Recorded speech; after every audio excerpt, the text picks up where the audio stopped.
back, YouTube viewers. First things first, I'd just like to thank everybody for congratulating me and letting me know how excited it was to get this actually running. But I really appreciate it, especially you who have been following me from the beginning. Anyway, with that done, let's get on to what's going on. Now we got to troubleshoot it. And if you think that actually taking this apart and cleaning it was an issue, troubleshooting all these problems are going to be monumental.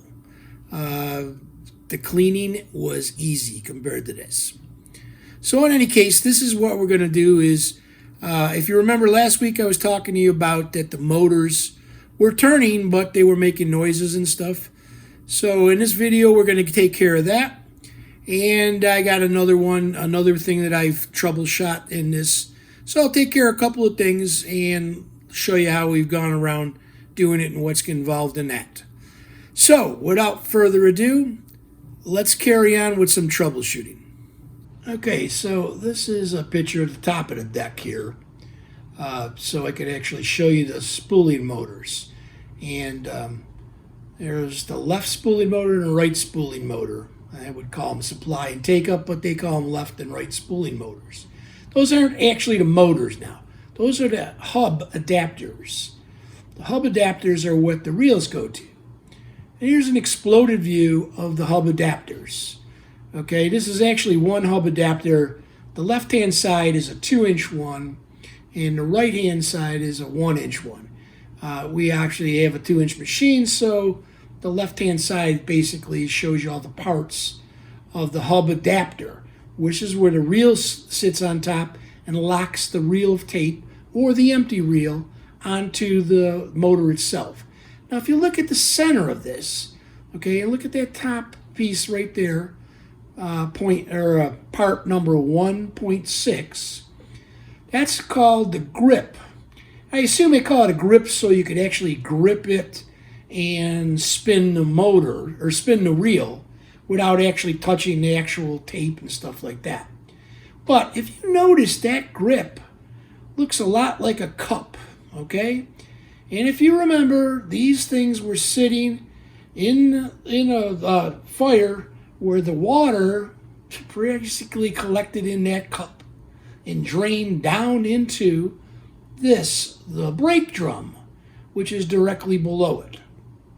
The brake drum fastens to the brake shaft via that screw and that washer and all those fancy little spring washer arrangements.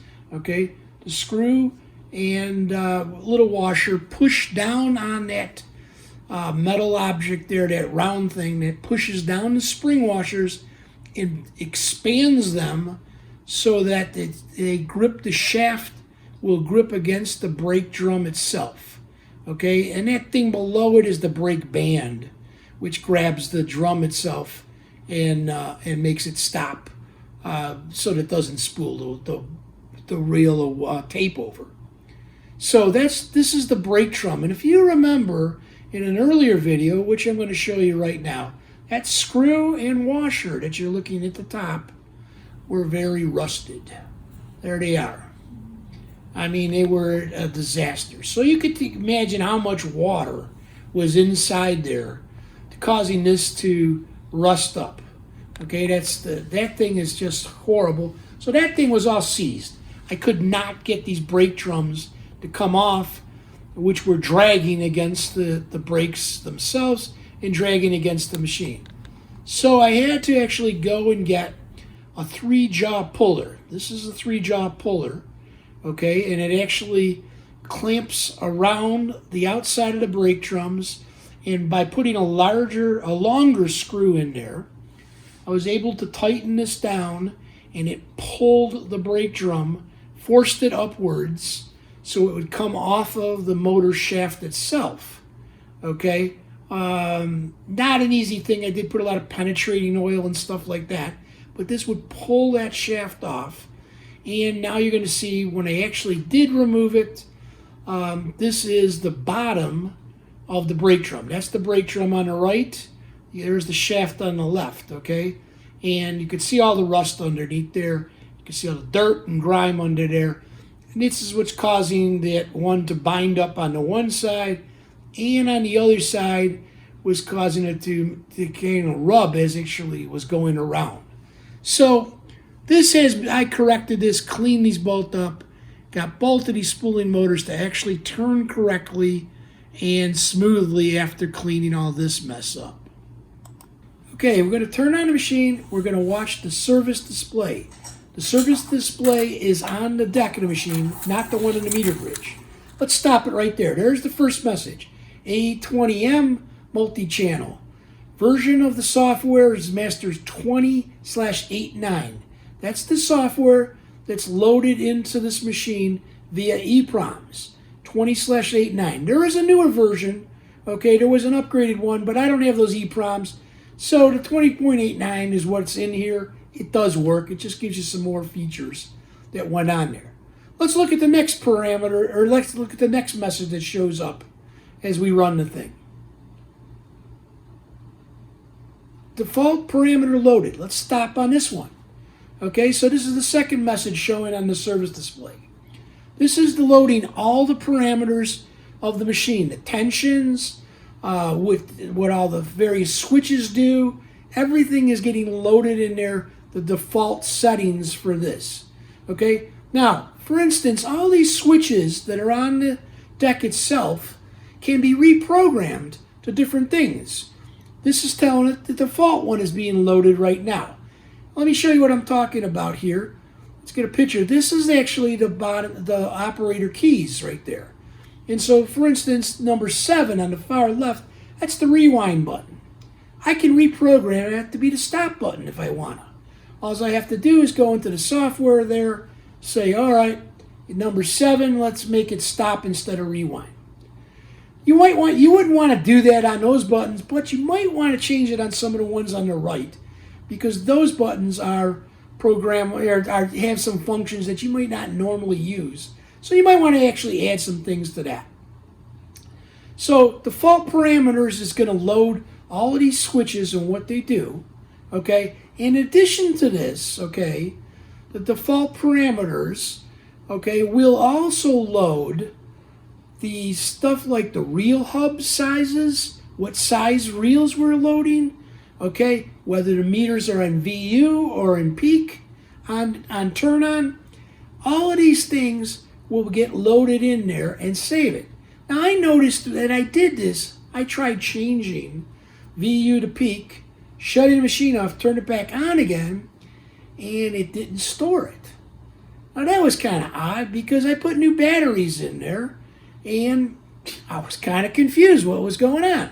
But we'll get to that in 1 second here. Let's look at finally the last message of the machine when I actually hit the start button or start it up.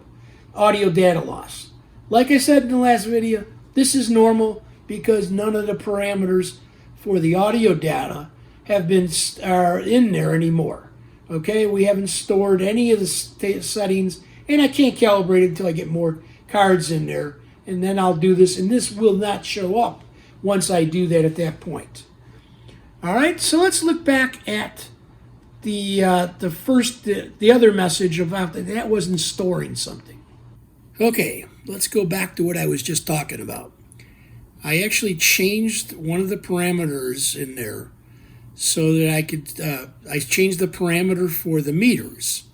I changed it from VU, which was the default condition, to peak program. Okay, and actually I marked it. I think you could see it behind me, piece of tape up there. That's the 0 point for the VU. And I changed so when I see it go to peak, I knew it was at. So I stored that in the machine. I believe I changed something else, but I don't remember at the time. I stored that, shut the machine off, gave it 15, 20 minutes, turned it back on again, and that was gone. It was back to VU again. It was no longer on peak. So that was pretty odd because I'm figuring the battery is what does this. The battery keeps the RAM under voltage, or the voltage onto it, so the RAM won't lose it. So when you actually store something on the RAM, like peak instead of VU, okay, when you shut it off, the battery should hold it. Now, there's two cards in there. There's one that's like the MP control, and the other one's the audio control. So I took the look at, I wanted to see the battery on both of them. I took the first one out, the MP card out. Battery voltage is perfect. It hasn't changed. It's only been in there a month or two or whatever, a few months that I just put it in. And I checked the battery voltage from there all the way over to the RAM chip where it actually is supposed to hold it on, and it was good. It was holding it on. So then I went on the other card, which was the audio MPU, and the battery voltage, again, perfect, but no battery voltage at the RAM chip. Okay, so that's pretty odd. And let's take a look at the schematic, and now you'll understand what's going on. Okay, so on the schematic here, this little section right there I'm circling is the battery.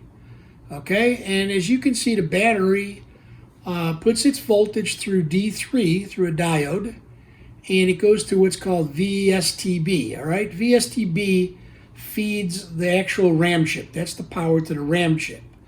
Versus 5 volts. See, now it comes in on the left.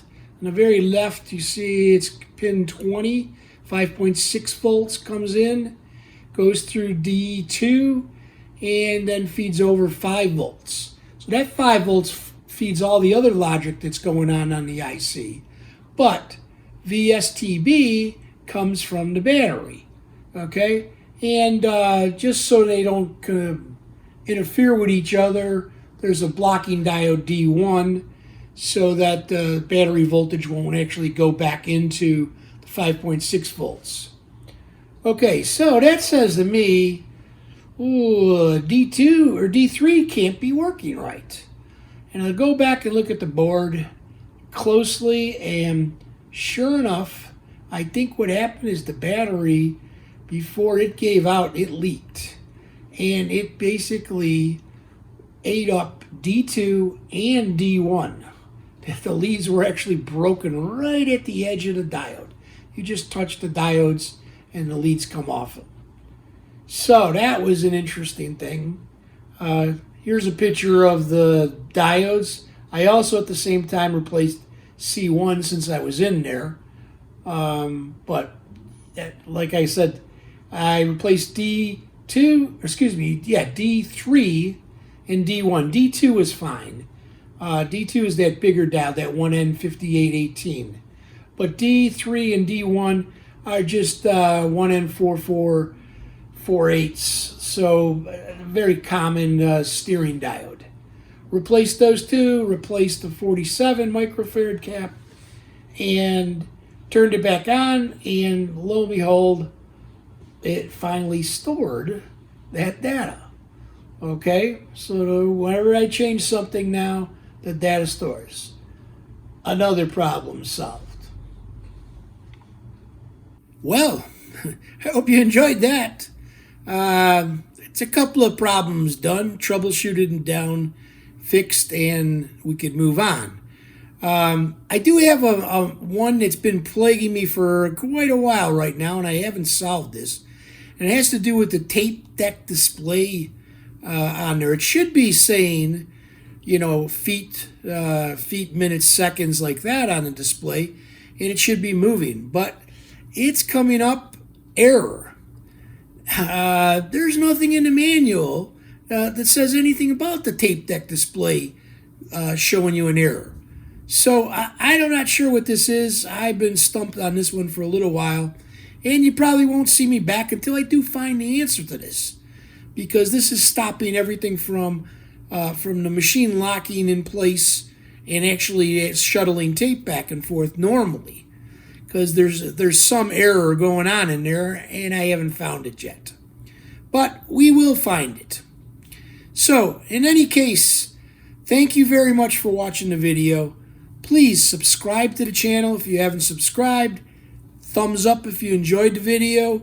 Click on the bell for notifications, and I'll let you know when the next one's coming out. Thank you all for watching.